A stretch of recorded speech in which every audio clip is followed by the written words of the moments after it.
1775లో రాజధానిని లక్నోకి మార్చక ముందు ఇది అవధ్ యొక్క మొదటి రాజధానిగా ఉండేది.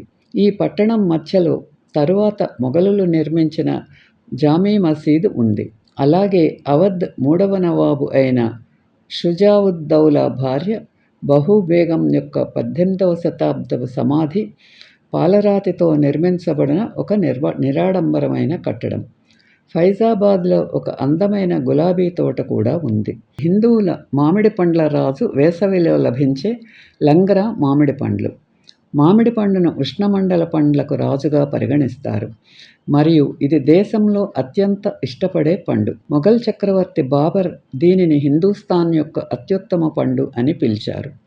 ప్రసిద్ధ ఫైస్లీ నమూనా మామిడి పండు ఆకారం నుండి ఉద్భవించింది మరియు శుభప్రదమైనవిగా భావించే మామిడి ఆకులను పండుగ సందర్భాలలో తోరణాలుగా ఉపయోగిస్తారు. ఉపఖండం అంతటా పండించే వందలాది రకాలలో జౌన్పూర్ మామిడి పండ్లంత సువాసనగా మరియు రసభరితంగా ఉండేవి చాలా తక్కువ. ఇక్కడ పండించే రకాలలో లంగరా నిస్సందేహంగా ఉత్తమమైనది. ఇది గుజ్జుగా, రసభరితంగా, తీయగా ఉండి ఒక ప్రత్యేకమైన పుల్లని రుచిని కలిగి ఉంటుంది. ఇది దేశవ్యాప్తంగా అధిక ధరకు అమ్ముడవుతుంది మరియు మధ్య ప్రాచ్యం ఐరోపాకు విస్తృతంగా ఎగుమతి చేయబడుతుంది.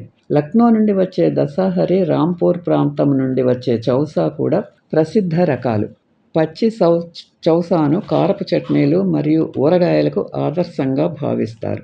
అవి లేకుండా ఏ భోజనము పూర్తి కాదు. అక్బరు నిర్మించిన మసీదు పడగొట్టి నిర్మించిన రామమందిరం, భక్తులు ఎంతోమంది రామజన్మభూమిలో నిర్మించిన రామాలయం దర్శనానికి వచ్చి వారి భక్తిని చాటుకుంటున్నారు. ఈ వీడియో మీకు నచ్చితే లైక్ చేసి, షేర్ చేసి, సబ్స్క్రైబ్ చేయండి.